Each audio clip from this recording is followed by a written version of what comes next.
100-ൽ mark ഈ സർക്കാരിന് പൊതുജനം നൽകും. ചർച്ചയിൽ നമ്മോടൊപ്പം കോൺഗ്രസ് നേതാവ് ശരത്ചന്ദ്ര പ്രസാദ്, എ റഹീം, CPM നേതാവ്, BJP നേതാവ് ജോർജ് കുര്യൻ, ഉഴവൂർ വിജയൻ, ഒപ്പം എ സജീവൻ, മാധ്യമപ്രവർത്തകൻ doctor Mary George, father Thomas Peeliyanickal തുടങ്ങിയ പ്രമുഖർ ചർച്ചയിൽ പങ്കുചേരുന്നു. ശ്രീ സജീവനിലേക്ക് ആദ്യം. സജീവൻ, രാഷ്ട്രീയ ചർച്ചകൾക്കും അപ്പുറത്തേക്ക് നോക്കിക്കഴിഞ്ഞാൽ നിഷ്പക്ഷമായ ഒരു പ്രവർത്തകൻ്റെ കണ്ണുകളിലൂടെ ഈ 100 ദിനങ്ങളെ വിലയിരുത്തലിനുള്ള ഒരു കാലാവധിയല്ല 100 ദിനങ്ങൾ എങ്കിൽ കൂടിയും പല ഘടകങ്ങളും പ്രകടന പത്രികയായി തിരഞ്ഞെടുപ്പ് കാലത്ത് മുന്നോട്ട് വെച്ച ഒരു ജനാധിപത്യ പാർട്ടി അവർ അധികാരത്തിലേറുമ്പോൾ ഏതൊക്കെ മേഖലകളിലൂടെ കടന്നു പോകാനായിട്ടുണ്ട്? അവകാശപ്പെടാൻ കഴിയുന്ന കാര്യങ്ങൾ, കോട്ടങ്ങൾ. തീർച്ചയായിട്ടും 100 ദിവസങ്ങൾ പര്യാപ്തമല്ല ഒരു സർക്കാരിനെ വിലയിരുത്താൻ എന്നൊക്കെ നമ്മൾ പറയുമെങ്കിലും 100 ദിവസത്തെ പ്രവർത്തനം കൊണ്ട് തന്നെ സർക്കാരിൻ്റെ നീക്കം എങ്ങോട്ടാണ്, ഗതി എന്താണ് എന്നുള്ള കാര്യം നമുക്ക് വിലയിരുത്താൻ പറ്റും. ഇവിടെ നമുക്ക് ഈ 100 ദിവസത്തിനിടയിൽ ഉണ്ടായിട്ടുള്ള ഓരോ കാര്യങ്ങൾ നോക്കിയാൽ ഇപ്പോൾ ഇതിനിടയിൽ പറഞ്ഞ കാര്യങ്ങൾ തന്നെയാണ് ഞാനിവിടെ ആവർത്തിക്കേണ്ടത്. ഒന്ന്, സർക്കാർ ജീവനക്കാരോട് കൃത്യമായി പണിയെടുത്തേ തീരൂ, ഓരോ ഫയലിലും ഒരു മനുഷ്യജീവനാണ് എന്ന് ശക്തമായിട്ട് പറയുക. അത് നേരത്തെ അങ്ങനെ പല ആളുകളും പ്രസംഗത്തിലൊക്കെ ഒരു പ്രായോഗികമായിട്ട് ഒന്നും അല്ലാതെ പ്രസംഗത്തിലൊരു പറയലൊക്കെ പറഞ്ഞിട്ടുണ്ടാവാം. പക്ഷേ ഇവിടെ ശക്തമായി സർക്കാർ ഉദ്യോഗസ്ഥന്മാരുടെ യോഗം വിളിച്ചു ചേർത്തിട്ട് പറയുന്നു, ഇത് നിർബന്ധമായിട്ട് പണിയെടുക്കണം. അതിൻ്റെ തന്നെ രണ്ടാമത്തെ ഒരു കാര്യമാണ് മുഖ്യമന്ത്രി ഈ ഓണാഘോഷവുമായി ബന്ധപ്പെട്ട് പറഞ്ഞ കാര്യം. അതിനെ വിവാദമാക്കാൻ വേണ്ടിയിട്ട് പല ആളുകളും ശ്രമിച്ചെങ്കിൽ പോലും സത്യത്തിൽ അതൊരു നല്ല കാര്യമാണ്. അത് എന്തുകൊണ്ട് ഓണാഘോഷത്തിന് പറയുന്നു, നിങ്ങൾ എന്തുകൊണ്ട് ബക്രീദിന് പറയുന്നില്ല, എന്തുകൊണ്ട് ക്രിസ്മസിന് പറയുന്നില്ല എന്നൊക്കെ പറഞ്ഞാൽ അത് എല്ലാ ആഘോഷങ്ങൾക്കും ബാധകമാണ്. പക്ഷേ ഏറ്റവും കൂടുതലുള്ളത് നമുക്ക് അറിയാവുന്ന എത്രയോ കാലമായിട്ട് നമ്മൾ ഈ സർക്കാർ ഓഫീസുകളിലൊക്കെ പോകുമ്പോൾ കാണുന്നൊരു കാഴ്ച, ഈ 10 ദിവസത്തെ കുറേ ദിവസം അവധി ഇപ്പോൾ കിടക്കുന്നതിനിടയിൽ 10 ദിവസമല്ല കുറേ ദിവസത്തെ അവധി ഒരുമിച്ച് വരുന്നു. അതിനിടയിൽ കിട്ടുന്ന ഈ അതിൻ്റെ ബാക്കിയുള്ള മുന്നൊരുക്കമായിട്ടുള്ള കുറേ ദിവസങ്ങൾ, ആ ദിവസങ്ങളിലൊക്കെ ഈ പൂക്കളമിടലിലും അതിൻ്റെ പായസം വയ്ക്കലും അതിൻ്റെ സദ്യ ഒരുക്കലും ഒക്കെ ആയിട്ട് കുറേ ദിവസം പോകുന്നു. ഇതിൻ്റെ ആവശ്യമില്ല. അത് ചെയ്യുന്നതിന് തെറ്റില്ല. പക്ഷേ അത് സർക്കാർ ഓഫീസുകളിൽ പ്രവർത്തന സമയത്ത് ചെയ്യാൻ പാടില്ല എന്ന് മുഖ്യമന്ത്രി പറയുമ്പോൾ അതിനെ വർഗീയവൽക്കരിക്കുന്നത് തെറ്റാണ്. അപ്പോൾ അതൊരു നല്ല കാര്യമാണ് ഇത്തരത്തിൽ. രണ്ടാമത്തെ കാര്യം അഴിമതിക്കെതിരെയുള്ളത്. നമ്മൾ പലപ്പോഴും ഞാൻ ഉൾപ്പെടെയുള്ള ആളുകൾ ഭയന്നൊരു സംഭവം, KM മാണി കൂറുമാറിയല്ലോ. KM മാണി ഇപ്പുറത്ത് സുരക്ഷിതമാകും, കാരണം ഇനി അന്വേഷണങ്ങളൊക്കെ വരുമ്പോൾ താൻ കൂട്ടിലായി പോകുമെന്നുള്ള ഭയം കൊണ്ടായിരിക്കണം അത് UDF പാളയം വിട്ട് ഒറ്റയടിക്ക് ഇപ്പുറത്തേക്ക് മാറിയത്. അപ്പോൾ ആ സമയത്ത് തന്നെ ഉണ്ടായ ഒരു തീരുമാനം, വിജിലൻസ് കോടതിയിൽ പറഞ്ഞൊരു കാര്യം ഉണ്ടായിരുന്നു, മാണിക്കേരെ കോഴക്കേസിൽ ഇതുവരെയുള്ള ഇനി പുതിയ തെളിവുകളുണ്ടെങ്കിൽ അദ്ദേഹത്തെ പ്രതിയാക്കാൻ പറ്റുള്ളൂ എന്നുള്ളൊരു നിലപാടെടുത്തു. അപ്പോൾ സ്വാഭാവികമായിട്ടും എല്ലാ ആളുകളും ഭയന്നിരുന്നു മാണിക്ക് അനാവശ്യമായിട്ടുള്ള സപ്പോർട്ട് സർക്കാർ കൊടുക്കുകയാണോ എന്ന്. പക്ഷേ നമുക്കറിയാവുന്നതാണ്, ഇന്നലെ വരെയുള്ള കഥകൾ വെച്ചുകൊണ്ട് മാണിക്കെതിരെയുള്ള അഴിമതിയിൽ നേരത്തെ ജേക്കബ് തോമസ് പറഞ്ഞ പോലെ ഇത് ചുവപ്പ് കാർഡും ഉണ്ടാവും, ചുവപ്പ് കാർഡും മഞ്ഞക്കാർഡും അദ്ദേഹത്തിൻ്റെ കയ്യിലുണ്ട് എന്നുള്ള ഏറ്റവും വലിയ തെളിവാണ്. ഇപ്പോൾ ഈ മാണിക്കെതിരെ ഓരോരോ കേസുകൾ പുറത്തേക്ക് വരികയാണ്. നമുക്ക് നേരത്തെ അറിയാം, മാണി തന്നെ ഈ പ്രീ ബജറ്റ് ചർച്ചകൾ നടത്തിയിരുന്നത് അഴിമതിക്ക് വേണ്ടിയാണെന്നുള്ള ആരോപണം അതിശക്തമായിട്ട് നേരത്തെ ഉണ്ടായത്. അപ്പം അഴിമതി തുടച്ചത് നിൽക്കുക, അത് പൊതുരംഗത്തുള്ള അഴിമതി സർക്കാർ ഉദ്യോഗസ്ഥന്മാരുടെ തലത്തിലാണെങ്കിലും അതല്ല മറ്റ് രാഷ്ട്രീയക്കാരുടെ തലത്തിലാണെന്നുള്ള അഴിമതി തുടച്ചു നിൽക്കാനുള്ളത്. മറ്റൊന്നുള്ളത്, ഈ ഇത്രയും ദിവസത്തിനിടയിൽ 100 ദിവസത്തിനിടയിൽ സർക്കാരിനെതിരെ അഴിമതി ആരോപണങ്ങളൊന്നും ഉണ്ടായിട്ടില്ല. അപ്പോൾ അതുകൊണ്ട് തന്നെ അഴിമതിയുടെ കാര്യത്തിൽ നമുക്ക് ഇതിലൊരു എന്തായാലും നല്ല മാർക്ക് കൊടുക്കാവുന്ന കാര്യമാണ്. മറ്റൊന്നുള്ളത് ക്ഷേമ പെൻഷൻ്റെ കാര്യം. ക്ഷേമ പെൻഷൻ വർദ്ധിപ്പിച്ച 1000 രൂപയാക്കി മിനിമം. അതോടൊപ്പം തന്നെ അത് 1000 രൂപയാക്കി എന്നുള്ളതല്ല, കഴിഞ്ഞ 2016 മുതൽ മുൻകാല പ്രാബല്യത്തോടുകൂടി കൊടുത്തു. അത് നല്ല കാര്യമാണ്. മാർക്ക് ഇടുക തന്നെയാണ് താങ്കൾ ചെയ്യുന്നത്. ശ്രീ ശരത്ചന്ദ്ര പ്രസാദ്, രാഷ്ട്രീയ വ്യത്യാസം അല്ലെങ്കിൽ രാഷ്ട്രീയ പ്രതിപക്ഷ ചേരിയിൽ ഉള്ള വ്യക്തിയാണ് താങ്കൾ. പക്ഷേ 100 ദിനങ്ങൾ വിശകലനത്തിൻ്റെ വലിയ അല്ലെങ്കിൽ മാർജിനിലേക്ക് പോകേണ്ട ദിനങ്ങളല്ലെങ്കിൽ കൂടിയും എല്ലാം ശരിയാക്കാൻ എത്തുന്നു എന്ന പ്രതീക്ഷ ഉള്ളത് കൊണ്ട് തന്നെ ആ ഒരു ക്യാപ്ഷൻ്റെ ഒരു ചലഞ്ച് ഇവർ ഏറ്റെടുത്തിട്ടുണ്ടോ? ഈ ദിനം അത്രയും ഇന്ന് 100-ാം ദിനം പിന്നിടുമ്പോൾ ഈ സർക്കാരിനെ നിങ്ങൾ ഏതർത്ഥത്തിൽ വിലയിരുത്തും? ഞാൻ കഴിഞ്ഞ ദിവസം കൈരളിയിൽ വന്ന് മാർക്കിട്ട് പോയ ആളാണ്. അപ്പോൾ ഇന്നത്തെ ഒരു ദിവസത്തിൻ്റെ കൂടെ ഒരു പ്രത്യേകത വെച്ചിട്ട് ഇന്നൊരു വലിയ നീണ്ട ചർച്ചയാണ്. ഞാൻ ഇന്നത്തെ ഈ ചർച്ചയിൽ വരാൻ പറ്റും മന്ത്രിമാരൊക്കെ വരുമെന്നും കൂടെ അറിഞ്ഞുകൊണ്ടാണ് ഞാൻ ഈ ചർച്ചയിൽ വന്നത്. വരുമെന്ന് എനിക്കറിയില്ല. എങ്കിലും ശ്രീ സജീവനാണ് ഇന്നത്തെ ചർച്ച തുടങ്ങി വെച്ചത്. അപ്പോൾ അതുകൊണ്ട് കഴിഞ്ഞ ദിവസങ്ങളിലെ ചർച്ച പോലെയല്ല, സജീവൻ തുടങ്ങി വെച്ച ചർച്ചയിൽ ഈ ഇന്നത്തെ ചർച്ച തുടങ്ങുമ്പോൾ തന്നെ ഇവിടെ സൂചിപ്പിച്ചത് LDF വരും, എല്ലാം ശരിയാകും എന്നല്ല. സജീവൻ തന്നെ പറഞ്ഞത് ഈ 100 ദിവസം എന്ന് പറയുന്നത് ഒന്നും വിലയിരുത്താൻ കഴിയുന്ന ഒരു കാലഘട്ടം അല്ലെങ്കിൽ പോലും ഒരു ഗവൺമെൻറ്റിൻ്റെ ട്രെൻഡ് മനസ്സിലാക്കാൻ കഴിയുന്ന ഒന്നാണ് ആ ട്രെൻഡ് എങ്ങോട്ടാണ് എന്നാണ് അദ്ദേഹം സൂചിപ്പിച്ചത്. അപ്പോൾ അങ്ങനെയെങ്കിൽ നമ്മൾ ഈ LDF വരും, എല്ലാം ശരിയാകും എന്ന് പറഞ്ഞത് 100 ദിവസം കൊണ്ട് എന്തായാലും എല്ലാം ശരിയാക്കാൻ കഴിയും എന്ന വിശ്വാസം ആർക്കും ഇല്ല. എങ്കിലും നമുക്ക് LDF വന്നതുകൊണ്ട് ഇനി എല്ലാം ശരിയാകുമോ എന്നൊരു ട്രെൻഡ് നമുക്ക് ഒന്ന് പരിശോധിക്കാൻ കഴിയും. പക്ഷേ ആ ട്രെൻഡ് ആശാവഹമല്ല. കാരണം 100 ദിവസം കൊണ്ട് ഒന്നും ചെയ്യാൻ കഴിയില്ല എന്ന് പറയുമ്പോൾ സജീവൻ തന്നെ പറഞ്ഞു അവസാനം പറഞ്ഞ് നിർത്തിയത് അഴിമതിക്കെതിരെ വളരെ ശക്തമായ നിലപാടെടുത്തൊരു ഗവൺമെൻറ് 100 ദിവസത്തിനുള്ളിൽ ഒരു അഴിമതി പോലും കേൾക്കേണ്ടി വന്നില്ല എന്ന് പറഞ്ഞാണ് നിർത്തിയത്. അപ്പോൾ 100 ദിവസം കൊണ്ടൊരു ഗവൺമെൻറ്റിൻ്റെ പ്രവർത്തനങ്ങളെ വിലയിരുത്താൻ കഴിയില്ല എന്ന് പറയുന്നത് പോലെ തന്നെ പ്രവർത്തിക്കാൻ കഴിഞ്ഞില്ല എന്ന് സ്വയം സമ്മതിക്കുന്ന ഗവൺമെൻറ്റിന് എങ്ങനെയാണ് പിന്നെ അഴിമതി നടത്തുന്നത്? അപ്പോൾ 100 ദിവസം കൊണ്ട് ഈ ഗവൺമെൻറ് അഴിമതി നടത്തിയില്ല എന്ന് പറയുന്ന അവകാശവാദം ദുർബലമാണ്. 100 ദിവസം കഴിഞ്ഞപ്പോൾ ഞങ്ങളൊന്നും ചെയ്തില്ല. അപ്പോൾ എന്ന് വെച്ചാൽ കേട്ടോ ഇനി അഴിമതി ചെയ്യാൻ വേണ്ടിയാണോ ഗവൺമെൻറ്റുകൾ കയറുന്നത്? അങ്ങനെയല്ല. 100 ദിവസം കൊണ്ട് ഗവൺമെൻറ്റിന് കാര്യമായ ഒന്നും ചെയ്യാൻ കഴിഞ്ഞിട്ടില്ല എന്ന സത്യം നമ്മുടെ മുമ്പിലുണ്ട്. നാളെ എങ്ങനെ ആയിരിക്കുമെന്ന് നമുക്ക് നാളെ കണ്ടുവേണം. പക്ഷേ ഇതൊരു സൂചന നൽകുന്നുണ്ടോ? ഒരു പ്രതീക്ഷയുടെ സൂചന നൽകുന്നുണ്ടോ? ഇല്ല. കഴിഞ്ഞ തെരഞ്ഞെടുപ്പ് സമയത്ത് LDF കാണിച്ച പ്രകടന പത്രിക ജനങ്ങൾ അവതരിപ്പിച്ച അതിൽ പറഞ്ഞിട്ടുള്ള പ്രകടന പത്രികയിൽ ഒരു ബദൽ നയം ഞങ്ങൾ അവതരിപ്പിക്കുമെന്നാണ് ജനങ്ങളുടെ മുമ്പിൽ. കഴിഞ്ഞ നിയമസഭാ സമ്മേളനത്തിൽ ബഡ്ജറ്റിൽ ഒരു ബദൽ നയം പറഞ്ഞില്ല. ഈ 100-ാം വാർഷികത്തിലും ഈ പറയപ്പെടുന്ന ബദൽ നയം പറഞ്ഞിട്ടില്ല. അത് വളരെ ഗൗരവമുള്ള കാര്യമാണ്. പ്രകടന പത്രികയിലെ മെയിൻ വേണം നമുക്കൊരു പുതിയ കേരളത്തിന് 100 ദിവസമായിട്ടേ ഉള്ളൂ. ഗവൺമെന്റ് എപ്പോഴാ നയം പ്രഖ്യാപിക്കുന്നത്? ഒരു ഗവൺമെന്റ് വന്നു കഴിഞ്ഞാൽ ഗവർണറുടെ നയപ്രഖ്യാപനത്തിൽ നയം പറയും, അല്ലെങ്കിൽ ബഡ്ജറ്റ് പ്രസംഗത്തിൽ, അല്ലെങ്കിൽ ഇതിന്റെ നിയമസഭയിൽ ഏതെങ്കിലും ഒരു ഘട്ടത്തിൽ മുഖ്യമന്ത്രിയുടെ പ്രസംഗത്തിൽ നയം പറയും. ഒരു ബദൽ നയം ഇതുവരെ ഗവൺമെന്റ് പറഞ്ഞിട്ടില്ല. 100-ാം ദിവസത്തിന് മുമ്പ് ജീവനക്കാരുടെ ഒരു കാര്യം കൂടി സജീവോടെ പറഞ്ഞു. എല്ലാ ഗവൺമെൻറ്റുകളും ഏത് പാർട്ടിയിൽ വിശ്വസിക്കുന്ന ജീവനക്കാരെ ജീവനക്കാരെ വിശ്വാസത്തിലെടുത്ത് വേണ്ട കോണം ഒരു ഗവൺമെൻറ് പോകാൻ. അത് NGO യൂണിയൻ ആകട്ടെ, NGO അസോസിയേഷൻ ആകട്ടെ, മറ്റു സംഘടനകളുമായി ബന്ധപ്പെട്ടവരാകട്ടെ. പക്ഷേ ഈ ഗവൺമെൻറ് ചെയ്തത്, ഇടതുമുന്നണി ഗവൺമെൻറ് അധികാരത്തിൽ വന്ന് മന്ത്രിമാർ ചുമതലയേറ്റ് ആഫീസിൽ വന്ന് ഫയലുകൾ നോക്കുന്നതിന് മുമ്പ് തെറ്റും മറ്റുള്ള ജീവനക്കാരെ ട്രാൻസ്ഫർ ചെയ്തു. പടലയോടെ, പറ്റത്തോടെ. എന്തുകൊണ്ട് സെക്രട്ടേറിയറ്റ് ആണ് എല്ലാത്തിന്റെയും തുടക്കം. എന്തായാലും ഉദ്യോഗസ്ഥ ഒരു സിവിൽ സർവീസ് ബ്യൂറോക്രസിക്ക് അടിമുടി ഒരു മാറ്റം വേണമായിരുന്നു. അതിന്റെ അനിവാര്യത ഈ തെരഞ്ഞെടുപ്പിൽ ബോധ്യമായിരുന്നു. ഞാൻ പറഞ്ഞത് അതെന്തുകൊണ്ടോ അല്ലെങ്കിൽ ഏതെങ്കിലും രാഷ്ട്രീയ സാഹചര്യമോ അതൊക്കെ നമുക്ക് ചർച്ച ചെയ്യാം. എന്തുകൊണ്ട് ജീവനക്കാരെ ട്രാൻസ്ഫർ ചെയ്യും? അത് ഗവൺമെന്റ് ഇതുവരെ പറഞ്ഞിട്ടില്ല. അതിന്റെ സാഹചര്യം ജനങ്ങൾക്ക് ബോധ്യമുണ്ടല്ലോ. ശ്രീ ശരത് പ്രസാദ്, എവിടെ നിന്നാ സെക്രട്ടേറിയറ്റിലെ ഏത് സാഹചര്യമായിരുന്നു സെക്രട്ടേറിയറ്റ് എന്നൊക്കെ ജനങ്ങൾക്ക് അറിയാവുന്ന കാര്യമാണ്. ഞാൻ താങ്കളിലേക്ക് വരാം. എന്തായാലും താങ്കൾ രാഷ്ട്രീയമായി അല്ലെങ്കിൽ ആ അർത്ഥത്തിൽ മാത്രം കാണുന്ന ഒരു വ്യക്തി കൂടി ആയതുകൊണ്ട് അത് വിശകലനം ചെയ്യപ്പെട്ട ഏതെങ്കിലും രീതി. തീർച്ചയായും ഞാൻ പറഞ്ഞത് ഞാൻ പൊതുസമൂഹത്തിൽ നിന്ന് ഒരു പക്ഷേ ഡോക്ടർ മേരി ജോർജ് ഇതിനെ ഒരർത്ഥത്തിലും കാണാത്ത അല്ലെങ്കിൽ നിഷ്പക്ഷമായ കാര്യങ്ങളെ ചിന്തിക്കാൻ കഴിവുള്ള ശേഷിയുള്ള വ്യക്തി എങ്ങനെയാണ്? കാരണം ഡോക്ടർ മേരി ജോർജിനോട് ഞാൻ സാഹചര്യങ്ങൾ വ്യക്തമാക്കേണ്ട കാര്യമില്ല. കാരണം ഗുരുതരമായ സാമ്പത്തിക സ്ഥിതി എന്ന് അവകാശപ്പെടുകയും ബഡ്ജറ്റ് പ്രഖ്യാപിച്ചപ്പോൾ എങ്ങനെ നടപ്പാക്കുമെന്ന് വിഭവ സമാഹരണം എവിടെ എന്നൊക്കെ ചോദ്യം ഉന്നയിച്ച ആൾ കൂടിയാണ് ഡോക്ടർ മേരി ജോർജ്. ഈ 100 ദിനം കടന്നു പോകുമ്പോൾ ജനക്ഷേമപരമായ പദ്ധതികളിലേക്ക് കടക്കാൻ കഴിഞ്ഞിട്ടുണ്ടോ? ഒരു മുഖമുദ്ര സർക്കാരിന് അവകാശപ്പെടാൻ ഈ 100 ദിനങ്ങളിലുണ്ടോ?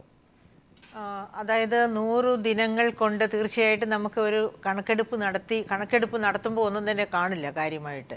അപ്പം നമുക്ക് തീർച്ചയായിട്ടും വിലയിരുത്തലും പറ്റത്തില്ല. എങ്കിൽ പോലും ഞാൻ ഏറ്റവും നന്നായി ഈ ഗവൺമെൻറ്റിനോട് പ്രതികരിക്കുന്നത് മുഖ്യമന്ത്രിയുടെ ബ്യൂറോക്രസിയോടുള്ള സമീപനത്തിലാണ്. ബ്യൂറോക്രസിയെ ശത്രുവായി കണ്ടുകൊണ്ടല്ല, അതോടൊപ്പം തന്നെ ബ്യൂറോക്രസി നിഷ്കർഷമായിട്ടും ജോലി ചെയ്തിരിക്കണം എന്നതിൽ അദ്ദേഹം, അതായത് ഡിസിപ്ലിൻ, ബ്യൂറോക്രസിയുടെ അകത്തളങ്ങളിലുള്ള ഡിസിപ്ലിൻ വളരെ കർശനമായിട്ട് പാലിക്കണം. ഈ അടുത്ത ദിവസം തന്നെ അദ്ദേഹം പറഞ്ഞു, ഓണം കച്ചവടമൊക്കെ ഓഫീസിനകത്ത് വെച്ച് കച്ചവടം വേണ്ട, ഓഫീസ് സമയത്തും വേണ്ട. അതുപോലെ തന്നെ ഓണപ്പൂ ഇടാനായിട്ടാണെങ്കിൽ, അത്തപ്പൂ ചമയ മത്സരത്തിനൊക്കെ ആണെങ്കിലും നിങ്ങൾ ഓഫീസ് ടൈം അല്ലാതെ വേറെ സമയം കണ്ടെത്തണം. ഇത് വളരെ കാലങ്ങളായിട്ട് ഞാനുമൊക്കെ സർക്കാർ തൊഴിലാളികളായിരുന്ന കൂട്ടത്തിലാണ്, കോളേജിലായിരുന്നപ്പോഴും ഒക്കെ ഇതിന് വേണ്ടിയിട്ടൊക്കെ അനാവശ്യമായിട്ട് ഒരുപാട് സമയം എല്ലാ ഗവൺമെൻറ്റുകളും അങ്ങനെയായിരുന്നു, ചെലവഴിച്ചിരുന്നു. അപ്പോൾ അതൊക്കെ ഉൽപാദനക്ഷമതയാണ്. എല്ലാ 5 വർഷം കൂടുമ്പോഴും നമ്മൾ ശമ്പളം പരിഷ്കരിച്ച് വർദ്ധിപ്പിച്ചു കൊടുക്കുക. അതേ സമയത്ത് അവരുടെ അക്കൗണ്ടബിലിറ്റിയെ പറ്റി നമുക്കൊന്നും പറയാനില്ല, അല്ലെങ്കിൽ ഒരു കാർക്കശ്യവും ഇല്ലാത്ത ഒരു നിലപാടാണ് ഗവൺമെൻറ്റുകൾ കൈക്കൊണ്ടിരുന്നത്. അപ്പോൾ അതിനൊരു മാറ്റം വളരെ കർശനമായി തന്നെ ഇത് ഇപ്പോൾ ബഹുമാനപ്പെട്ട മുഖ്യമന്ത്രി അടുത്ത ദിവസം പറഞ്ഞത് തന്നെ പാലിക്കുകയും കൂടി ചെയ്യണം എന്നുള്ള അഭിപ്രായമാണ് എനിക്കുള്ളത്. അപ്പോൾ അങ്ങനെ അത് കർശനമായിട്ട് പോവുമെങ്കിൽ അത് തീർച്ചയായിട്ടും നമ്മൾ കൊടുക്കുന്ന, ജനങ്ങളിൽ നിന്ന് പിരിച്ചെടുക്കുന്ന നികുതി കൊണ്ട് ശമ്പളവും പെൻഷനും സൗകര്യങ്ങളും കൊടുക്കുന്ന ഗവൺമെൻറ്റിന് തന്നെ ആ വർക്ക് ഫോഴ്സിൻ്റെ ഇടയിൽ ഒരു ഡിസിപ്ലിൻ മെയിൻറ്റെയിൻ ചെയ്യാൻ കഴിയണം. അത് മുഖ്യമന്ത്രി എടുക്കുന്ന നിലപാടിനെ ആശ്രയിച്ചിരിക്കും. മുഖ്യമന്ത്രി അയയുന്നു എന്ന് കണ്ടാൽ അതിനേക്കാൾ കൂടുതൽ അയയും മറ്റ് ജീവനക്കാർ. അപ്പം അത് വളരെ നല്ല സ്വാഗതാർഹമായ 5 വർഷം കൊണ്ട് ഇതേ രീതി പിന്തുടരുന്നുവെങ്കിൽ തീർച്ചയായിട്ടും അതിൻ്റെ സദ്ഫലങ്ങൾ ഉണ്ടാകും. അതോടൊപ്പം തന്നെ എനിക്ക് മിസ്റ്റർ ശരത്ചന്ദ്ര പ്രസാദ് പറഞ്ഞ ആ ഒരു കാര്യത്തോട്, അതായത് ഈ സംഘടനകളിലെ ജീവനക്കാരുടെ സ്ഥലം മാറ്റം എല്ലാ ഗവൺമെൻറ്റും, കോൺഗ്രസ് ഗവൺമെൻറ് ചെയ്തതും അത് തന്നെയായിരുന്നു. അതായത് ജീവനക്കാരെ ഭരണത്തിൽ വരുമ്പോൾ അനുകൂല സ്വഭാവമല്ല കാണിക്കുന്നത് എന്ന് തോന്നുന്ന ജീവനക്കാരെ, അവർ നിഷ്പക്ഷമതികളാണെങ്കിൽ പോലും അവരെ സ്ഥലം മാറ്റി. അതുകൊണ്ട് തന്നെയാണല്ലോ CPIയും CPMും തമ്മിൽ പിണങ്ങേണ്ടി വന്നത് ഈ അടുത്ത. അപ്പം അത് തീർച്ചയായിട്ടും, അതായത് എല്ലാ സംഘടനകളുമായിട്ട് കാലാകാലങ്ങളിൽ ചർച്ച ചെയ്ത് തീരുമാനിക്കപ്പെട്ട നയങ്ങളുണ്ട്. ആ നയങ്ങൾക്ക് അനുസരിച്ച് മാത്രമേ ജീവനക്കാരെ സ്ഥലം മാറ്റം നടത്താൻ. കാരണം വെച്ചാൽ അത്തരം പൊളിറ്റിക്കൽ ഡിസിഷൻസ് പലപ്പോഴും വിമർശന വിധേയമാകാറുണ്ട്. സംഭവിച്ചിട്ടുണ്ട്. അത് പിണറായി വിജയന് അദ്ദേഹം ജനങ്ങളോട് എല്ലാം നല്ലതായി വരുമെന്ന് പറഞ്ഞു. പക്ഷെ അതിനൊരു സാഹചര്യം കൂടി ഒരർത്ഥത്തിൽ നമുക്ക് അനിവാര്യമായിരുന്നു എന്ന ചില സാഹചര്യങ്ങൾ കൂടി ഉണ്ടായിരുന്നു. അത് നമ്മളുടെ വിശകലനം കൊണ്ടാണെന്നാണ്. അല്ല, നമ്മുടെ വിശകലനം, നമുക്ക് ഒരു മുൻ വീക്ഷണമുണ്ട്. അതായത് ഈ മാർക്സിസ്റ്റുകാരല്ലാത്തവർ അല്ലെങ്കിൽ പക്ഷ ചിന്താഗതിക്കാരല്ലാത്തവരെല്ലാവരും ഗവൺമെന്റിന് വിരുദ്ധരാണ്. ആ ചിന്ത തെറ്റാണ്. വ്യക്തമാണ്. ശ്രീ ജോർജ് കുര്യൻ, എന്താണ് ഈ സർക്കാർ ജനങ്ങളുടെ മുന്നിലേക്ക് വെച്ചതിന് അപ്പുറത്തേക്ക് ഉള്ള, അല്ലെങ്കിൽ വിലയിരുത്തേണ്ട സമയമായിട്ടില്ലെന്ന് താങ്കളോട് ആവർത്തിക്കുകയാണ്. ഈ ജനക്ഷേമകരമായ നിലപാടുകൾ സ്വീകരിക്കാൻ ഈ സർക്കാരിന് കഴിഞ്ഞിട്ടുണ്ടോ? ഒട്ടേറെ അവകാശവാദങ്ങൾ എന്തായാലും പത്രങ്ങളിലൊക്കെ, ഇന്നത്തെ മുഖ്യധാര പത്രങ്ങളടക്കം എഴുതിയിട്ടുണ്ട്. ഇതൊക്കെ താങ്കൾ കൂടി വായിച്ചറിഞ്ഞ വസ്തുതകളാണോ, അതോ വിമർശനങ്ങൾ ഒട്ടേറെയുണ്ടോ? അല്ല, ശ്രീ ശരത്ചന്ദ്ര പ്രസാദ് ആദ്യം സൂചിപ്പിച്ചൊരു കാര്യമുണ്ട്. ഒരു സർക്കാരിൻ്റെ 100-ാം ദിവസം എന്നൊക്കെ പറയുമ്പോൾ സാധാരണ രീതിയിൽ മന്ത്രിമാർ, മാർക്സിസ്റ്റ് പാർട്ടിയുടെ പ്രധാന നേതാക്കന്മാർ, അല്ല ഏത് പാർട്ടിയുടെ ആയാലും, ഞാനിപ്പോൾ പറയാം, ഈ ചർച്ചയിൽ ഒരു മാർക്സിസ്റ്റ് പാർട്ടിയുടെ പ്രധാന നേതാവും വരാൻ പോകുന്നില്ല, ഒരു മന്ത്രിയും വരാൻ പോകുന്നില്ല. കാരണം അതാണ് ലക്ഷണം. കാരണം അവർ തന്നെ തൃപ്തരല്ലേ. അല്ലല്ല, ഞാൻ പറഞ്ഞോട്ടെ, നിങ്ങൾ എങ്ങനെയാണെന്ന് വ്യാഖ്യാനം ചെയ്തത് എനിക്ക് പറയാനുള്ള അവസരമല്ലേ. അതുകൊണ്ട് ഇത് ജനങ്ങൾക്ക് തൃപ്തമല്ല എന്ന് മാത്രമല്ല, ഇത് കുതിരവട്ടം പപ്പുവിൻ്റെ ശരിയാക്കലാണ്. നമ്മുടെ ഉഴവൂർ വിജയനോട് ഇരിപ്പുണ്ടല്ലോ, പിന്നെ അദ്ദേഹത്തിൻ്റെ ഭാഷയിൽ അങ്ങ് പറയാം എന്നാണ് ഞാൻ കരുതിയത്. ഇപ്പം ശരിയാക്കി തരാം എന്ന് പറഞ്ഞ് ആദ്യത്തെ ദിവസം തന്നെ അച്യുതാനന്ദനെ ശരിയാക്കി, ഒരു തുണ്ടുകടലാസ് കൈ കൊടുത്തു, പാവം ഫ്ലാറ്റ്. അതിൻ്റെ പിറ്റേ ദിവസം നമ്മുടെ ഡാം ശരിയാക്കി കൊടുത്തു, മുല്ലപ്പെരിയാർ ഡാം. അത് മുഖ്യമന്ത്രി പ്രഖ്യാപിച്ചു. ഇന്നലെ വരെ ഇത് ദുർബലമായിരുന്നു, ഇന്നിതാ ശക്തപ്പെട്ടിരിക്കുന്നു. ഇത്രയും ശരിയാക്കി തരുന്ന ഒരു ഭരണകൂടം വേറെയുണ്ടോ? മാത്രമല്ല, പാർട്ടി സെക്രട്ടറി പ്രഖ്യാപിച്ചു ഇത് വരമ്പത്തെ ഭരണമാണ്. അത് കഴിഞ്ഞ് വലിയ ഭരണമുണ്ടോ? ഞാനിത് ഉഴവൂർ വിജയൻ്റെ ഭാഷയിലാണ് പറയുന്നത്. ആദ്യം ഇത് വരമ്പത്തെ ഭരണമാണ് അദ്ദേഹം പ്രഖ്യാപിച്ചു. അങ്ങനെ നമ്മൾ ഇങ്ങനെ പരമ്പത്തെ ഭരണത്തിൽ കൂടി മുന്നോട്ട് പോയിക്കൊണ്ടിരിക്കുകയാണ്. ഇനി വേറൊരു കാര്യം പറയാം. മാർക്സിസ്റ്റ് കമ്മ്യൂണിസ്റ്റ് പാർട്ടിയുടെ നേതൃത്വത്തിൽ കേരളത്തിൽ മന്ത്രിസഭ അധികാരത്തിൽ വന്നപ്പോൾ ഞങ്ങളൊക്കെ പറഞ്ഞത് ഈ ജ്യോതിബാസുവിൽ നിന്ന് ബുദ്ധദേവ് ഭട്ടാചാര്യയിലേക്കുള്ള മാറ്റം ബംഗാളിൽ എങ്ങനെ സംഭവിച്ചോ അതുതന്നെ കേരളത്തിൽ സംഭവിക്കുകയാണ്. അതായത് ബുദ്ധദേവ് ഭട്ടാചാര്യ എന്ന് പറയുന്നത് നവലിബറൽ സംവിധാനങ്ങൾ നടപ്പിലാക്കുവാൻ ആഗ്രഹിക്കുകയും അതോടൊപ്പം തന്നെ അനുയായികളോട് നവലിബറിനെതിരെ ശക്തമായിട്ട് പ്രഖ്യാപനം നടത്തൂ എന്ന് പറഞ്ഞ ഒരു മുഖ്യമന്ത്രിയായിരുന്നു. അപ്പോൾ ഇന്നലെ സിംഗൂരിൻ്റെ വിധിയും കൂടെ വന്നുകൊണ്ടാണ് ഞാൻ പറയുന്നത്, ഇന്ത്യയിൽ ആദ്യമായിട്ട് കോർപ്പറേറ്റ് ചങ്ങാതത്വത്തിൻ്റെ പേരിൽ ഒരു മന്ത്രിസഭ, സംസ്ഥാനത്തെ മന്ത്രിസഭ വെളിയിൽ പോയിട്ടുണ്ടെങ്കിൽ അത് ബംഗാളിലെ മന്ത്രിസഭയാണ്. ഈ ബംഗാളിലെ ചർച്ചയല്ല, നമുക്ക് യുക്തിഭദ്രമായ വിമർശനങ്ങളിലേക്ക് പോകാം. ശ്രീ യുക്തിഭദ്രമായ വിമർശനങ്ങൾ.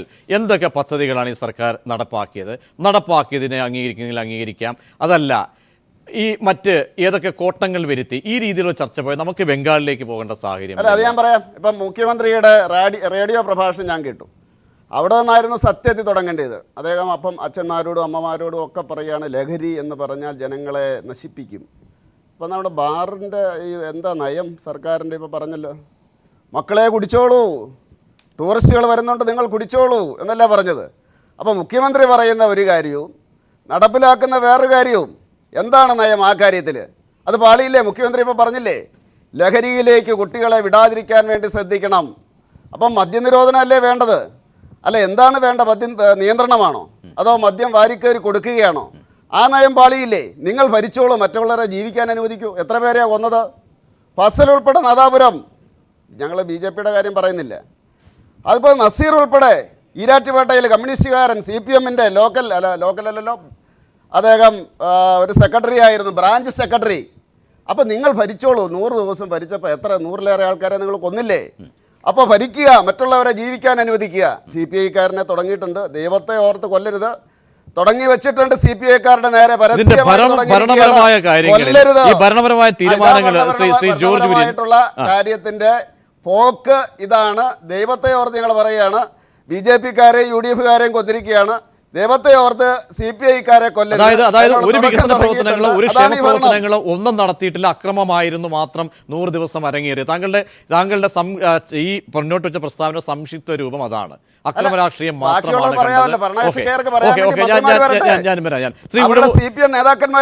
ശ്രീ ഉഴവൂർ വിജയൻ, രാഷ്ട്രീയത്തിനും അപ്പുറത്തേക്ക് നിങ്ങൾക്ക് കൂടി ആത്മപരിശോധനയ്ക്കുള്ള വേദിയാണിത്. LDF-ലെ ഒരു പ്രമുഖ കക്ഷിയുടെ നേതാവാണ്, സംസ്ഥാന അധ്യക്ഷനാണ്. ആ വിമർശനം ഉൾക്കൊള്ളാം, ഒപ്പം അവകാശപ്പെടാൻ ആത്മാർത്ഥമായി കഴിയുന്ന കാര്യം.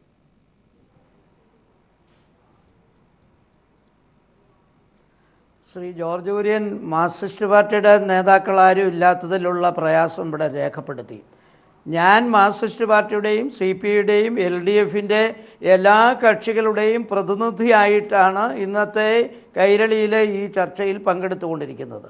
അപ്പോൾ എല്ലാവരും കൂടി വരേണ്ട കാര്യമൊന്നുമില്ല. ഞങ്ങളങ്ങനെ ഒത്തിരി പേരിറങ്ങാതെ തന്നെ ഒരാൾ വന്നാൽ തന്നെ പറയാനുള്ള നിരവധിയായ കാര്യങ്ങൾ ഞങ്ങൾക്ക് ഓരോരുത്തർക്കുമുണ്ട്. അതൊക്കെ ഞാൻ ആഗ്രഹിക്കുന്നില്ല. എന്തായിരുന്നാലും 100 ദിനങ്ങൾ കൊണ്ട് അഭിമാനിക്കത്തക്ക തരത്തിൽ നിരവധി കാര്യങ്ങൾക്ക് തുടക്കം കുറിക്കാൻ ഈ സർക്കാരിന് കഴിഞ്ഞിട്ടുണ്ട് എന്നുള്ള കാര്യത്തിൽ എതിരാളികൾക്കും തർക്കമില്ല. ചർച്ചയിലൊക്കെ വരുന്നവർ പിന്നെ തർക്കിക്കണം, അത് അവരുടെ ഒരു ജോലി ആയതുകൊണ്ട് അതിനൊന്നും ഞാൻ കുറ്റം പറയുന്നില്ല. പക്ഷേ നിഷ്പക്ഷമായി ചിന്തിക്കുന്നവർ പോലും ഈ സർക്കാരിൻ്റെ തുടക്കം കൊള്ളാം എന്ന് പറഞ്ഞിരിക്കുകയാണ്. കേരളത്തിൻ്റെ മുഖ്യമന്ത്രി സഖാവ് പിണറായി വിജയനെ സംബന്ധിച്ചിടത്തോളം നട്ടലുള്ള മുഖ്യമന്ത്രിയാണ്. ഏത് കാര്യങ്ങളിൽ തീരുമാനമെടുത്താലും ഉറച്ചു നിന്നുകൊണ്ട് തൻ്റെ ഇടത്തോടു കൂടി കാര്യങ്ങൾ ചെയ്യുന്ന ഒരു മുഖ്യമന്ത്രിയാണ് പിണറായി വിജയനെന്ന് ഈ 100 ദിവസത്തിനുള്ളിലെ അദ്ദേഹത്തിൻ്റെ പല പ്രസ്താവനകളുടെയും പ്രവർത്തനങ്ങളിലൂടെയും കേരള ജനതയ്ക്ക് ബോധ്യപ്പെട്ട് കഴിഞ്ഞിരിക്കുകയാണ്. മാവേലി നാടുവാണിടും കാലം മനുഷ്യരെല്ലാവരും ഒന്നുപോലെ അതാണ് LDFിൻ്റെ ഒരു നയം, അതാണ് പിണറായി വിജയൻ്റെ ഒരു നയം. അദ്ദേഹം പല കാര്യങ്ങളിലും വിവാദങ്ങൾ സൃഷ്ടിക്കാൻ പലരും നോക്കി. ജോർജ് കുര്യൻ്റെ പാർട്ടിയും ശരത്ചന്ദ്രൻ്റെ പ്രസാദിൻ്റെ പാർട്ടിയും ഒക്കെ ശ്രമിച്ചു. ഇവിടെ ശബരിമലയിൽ ഒരു പ്രശ്നം ഉണ്ടായപ്പോൾ ദേവസ്വം ബോർഡ് പ്രസിഡന്റ്, കോൺഗ്രസ്സുകാരനായി ദേവസ്വം ബോർഡ് പ്രസിഡന്റ് ചാടി എണീറ്റ് കലിതുള്ളി. അതിനെയും വളരെ സംയമനത്തോടു കൂടിയാണ് മുഖ്യമന്ത്രി നേരിട്ടത്.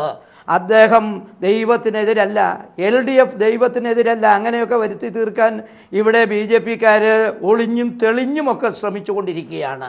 നിലവിളക്കിൻ്റെ കാര്യം പറയുക എന്നു വേണ്ട, ഏതെങ്കിലും ഒരു തൻ്റെടമായ തീരുമാനമെടുക്കുമ്പോൾ അതിനെയൊക്കെ കുറ്റപ്പെടുത്തുക. നമ്മുടെ മുൻ രാഷ്ട്രപതി അബ്ദുൽ കലാം എന്താ പറഞ്ഞത്? ഞാൻ മരിക്കുമ്പോൾ അവധി കൊടുക്കാൻ പാടില്ല.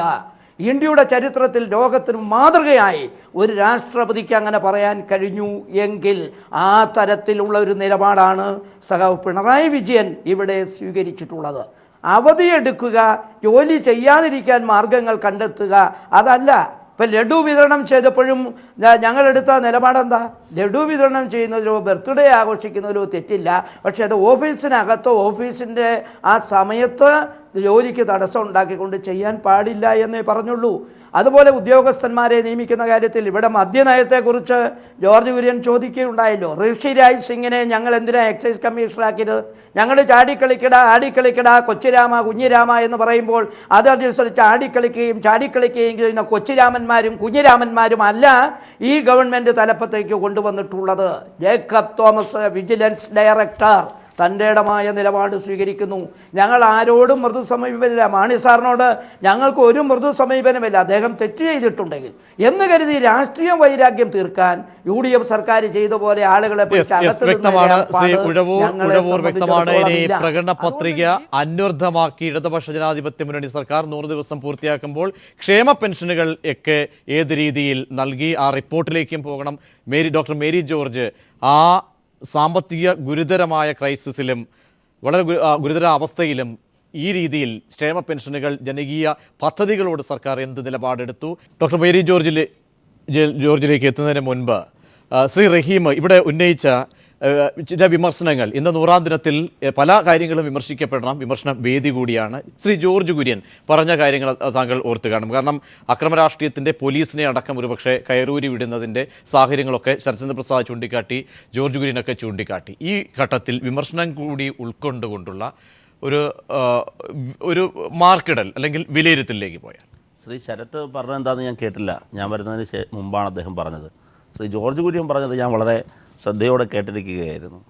ഇത്രയേറെ തരം താഴാൻ പാടുണ്ടോ? ഞാൻ ഇതെല്ലാം ഓരോരുത്തരെയും ചർച്ചയിൽ വന്നിരിക്കുന്ന ആൾക്കാരുടെ നിലവാരം എന്തായിരിക്കണം എന്നെല്ലാം നിങ്ങളാണോ തീരുമാനിക്കുന്നത്? അങ്ങനെയാണെങ്കിൽ VV രാജേഷിനും ഈ പറയുന്ന നിങ്ങളുടെ പല ആൾക്കാർക്ക് എന്തിനേറെ ജോർജ് കുര്യനും ഞാനൊന്ന് പറയട്ടെ ഞാൻ അങ്ങ് കഴിഞ്ഞോ ഈ ഇടയ്ക്കൊരു ഇടപെടുന്നത് തന്നെയാണ്. ഇത്തരം നിലവാരം കുറഞ്ഞ നിങ്ങളൊക്കെ വന്ന് ചർച്ചയിലിരിക്കുമ്പോൾ ഞങ്ങളുടെ പല മന്ത്രിമാരും വന്ന് അപ്പുറത്തിരുന്നിട്ടുണ്ട്. ഇതൊക്കെ ആൾക്കാർ കണ്ടിരിക്കുകയാണ്. നിങ്ങൾ ഉന്നയിച്ചതുപോലെ ഞാൻ മറുപടി പറയാൻ ഞാനിപ്പോൾ തൽക്കാലം മുതിരുന്നില്ല. കാരണം ഞാൻ പറയട്ടെ ഞാൻ എന്തായാലും വ്യക്തിപരമായ ഒരു അധിക്ഷേപത്തിലേക്കോ മറ്റു കാര്യങ്ങളിലേക്കോ പോകുന്നില്ല. എൻ്റെ സംസ്കാരവും എന്നെ പഠിപ്പിച്ചിട്ടുള്ള അതല്ല. ഞാനതിലേക്ക് പോകുന്നില്ല. എന്തായാലും നിങ്ങളുടെ ഞാനൊന്ന് പറയട്ടെ വ്യക്തിപരമായിട്ട് പറഞ്ഞ നിങ്ങളാണ്. നിങ്ങളെ ട്രാക്കിൽ നിന്ന് മാറുന്നു. ഞാൻ പാർട്ടിയുടെയാണ് പറഞ്ഞത്, സർക്കാരിൻ്റെയാണ് പറഞ്ഞത്. ഒരാളുടെ വ്യക്തിപരമായിട്ട് ഞാൻ പറഞ്ഞില്ല. ആരാണ് തറ? മൊത്തത്തിൽ തറയുടെ ഭാഗമാണെങ്കിൽ കുഴപ്പമില്ല. കഴിഞ്ഞോ? ഇടയ്ക്കര ഇടപെടുന്നത് തന്നെ ശരിയല്ല. ഇതിനകത്ത് സമചിത്തതയോടെ കാര്യങ്ങൾ കാണാം. വ്യക്തിപരമായിട്ട് പറയുമ്പോൾ പാർലമെന്റിൽ പോലും അവകാശമുണ്ടല്ലോ. എൻ്റെ പേരെടുത്ത് പറയുമ്പോൾ ഞാൻ ആരുടെയും പേര് പറഞ്ഞില്ല. സർക്കാരിനെയാണ് പറഞ്ഞത്, പാർട്ടിയാണ് പറഞ്ഞത്. അതെനിക്ക് അവകാശമുണ്ട്. ഞാൻ രാഷ്ട്രീയ പ്രവർത്തകനാണ്. നിങ്ങളെ സ്തുതിക്കാൻ വേണ്ടിയല്ല എൻ്റെ ഡ്യൂട്ടി. എൻ്റെ പാർട്ടിയുടെ നയം പറയാനാണ്.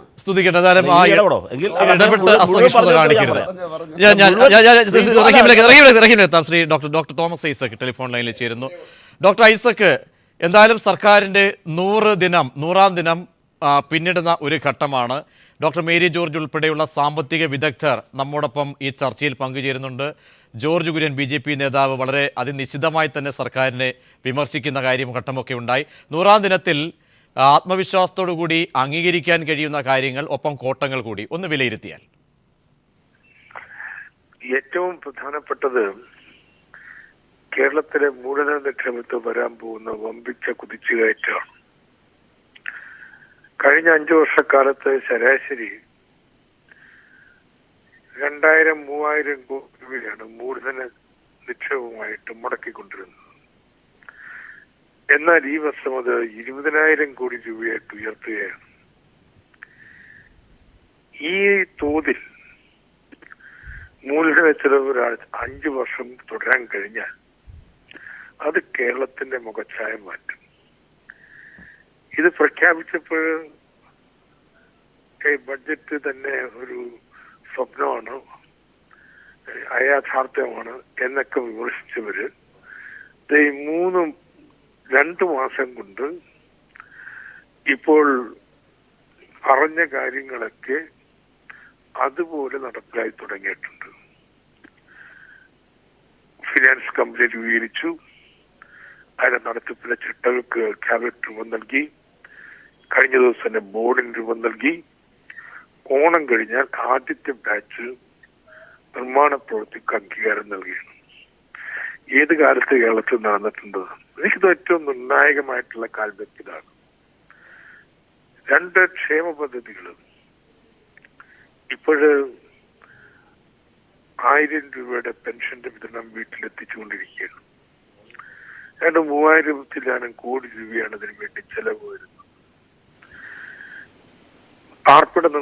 സമ്പൂർണ്ണ പാർപ്പിട പദ്ധതി 1 മാസത്തിനുള്ളിൽ നടപ്പിലാക്കി തുടങ്ങും. ഗുണഭോക്താക്കൾ ലിസ്റ്റ് എടുത്തു തുടങ്ങും. സമ്പൂർണ്ണ ആരോഗ്യ സുരക്ഷാ പദ്ധതി അത് 3 ലോക രാജ്യങ്ങളിൽ തന്നെ അത്ഭുതമായിരിക്കും. അത് ജനുവരി മാസത്തോടുകൂടി റോൾ ഔട്ട് ചെയ്ത് തുടങ്ങും. 3ാമത്തത് കേരളത്തിലെ പൊതുവിദ്യാഭ്യാസം, പൊതു ആരോഗ്യം. ഈ വർഷം വിദ്യാഭ്യാസ മേഖലയിൽ 2000-ൽ പരം കോടി രൂപയുടെയും അത്രയും തന്നെ പൊതു ആരോഗ്യ മേഖലയിലെയും സൗകര്യങ്ങൾ വികസിപ്പിക്കുന്നതിന് വേണ്ടി ചെലവഴിക്കുകയാണ്. ഏതെങ്കിലും സർക്കാരിന് 3 മാസത്തിനുള്ളിൽ ഇത്രയും കാര്യങ്ങൾ തുടക്കം കുറിക്കാൻ കഴിഞ്ഞിട്ടുണ്ട് ഇതിനു മുമ്പ്? എന്നിട്ടും ആരെങ്കിലും നിശിതമായി വിമർശിക്കുന്നു എന്നൊക്കെ പറഞ്ഞു കഴിഞ്ഞാൽ രാഷ്ട്രീയമായിട്ടുള്ള വർത്താനം, അങ്ങനെയല്ലാതെ അവർക്ക് എന്ത് പറയാം? ഡോക്ടർ ഐസക്, ദയവായി താങ്കൾ ഒന്ന് തുടരുക. ഡോക്ടർ മേരി ജോർജിന് മറുപടി പറയാനുള്ളത് കൊണ്ട്. ഡോക്ടർ മേരി ജോർജ്, ഇങ്ങനെയുള്ള സാമ്പത്തിക, ഞാൻ പറഞ്ഞു തരേണ്ടത് ശ്രീ ജോർജ് കുര്യന് ഒരുപക്ഷെ രാഷ്ട്രീയമായ ഒട്ടേറെ അദ്ദേഹത്തിന് സ്ഥാപിക്കാനുണ്ടാകും. പക്ഷേ സാമ്പത്തിക സ്ഥിതി സംബന്ധിച്ച് ഡോക്ടർ മേരി ജോർജിന് ബോധ്യമുണ്ട്. ആ സ്ഥിതിയിൽ കൂടി ഇത്തരത്തിൽ, കാരണം ധനക്കമ്മിയും ഒപ്പം റവന്യൂ കമ്മിയുടെ ഒക്കെ തന്നെ ഏറ്റക്കുറച്ചിലൊന്നും ഞാൻ പറഞ്ഞു തരേണ്ട കാര്യമില്ല. മാത്രമല്ല കടപ്പത്രം ഇറക്കി ധവളപത്രത്തിലൂടെ കാര്യങ്ങൾ ബോധിപ്പിച്ച ഒരു ധനമന്ത്രി ഈ സ്ഥിതിയിൽ നിന്നുകൊണ്ട് ഇത്തരം ക്ഷേമ പദ്ധതികളൊക്കെ നൽകിയത്, അതൊക്കെ അംഗീകരിക്കപ്പെടേണ്ട ഘടകങ്ങളല്ലേ? ഒരു മാറ്റം ഉണ്ടാക്കാൻ കഴിഞ്ഞിട്ടുണ്ടോ? ഡോക്ടർ ഐസക്കിനോട് തന്നെ വേണമെങ്കിൽ വിമർശനം ഉന്നയിക്കും. അതായത് എനിക്ക് ഡോക്ടർ ഐസക് ബജറ്റിൽ കൊണ്ടുവന്നിരുന്ന കിഫ്ബി അത് പ്രാവർത്തികമാക്കാനുള്ള അതായത് എവിടം വരെ എത്തി കിഫ്ബിയുടെ സാർത്ഥകമാക്കൽ, കിഫ്ബി എന്ന് നിലവിൽ വരും ഉള്ള കാര്യത്തെപ്പറ്റി ഇപ്പോഴും സംശയം നിലനിൽക്കുകയാണ്. കാരണം it will take time, of course, അത് മനസ്സിലാക്കാവുന്നതേ ഉള്ളൂ.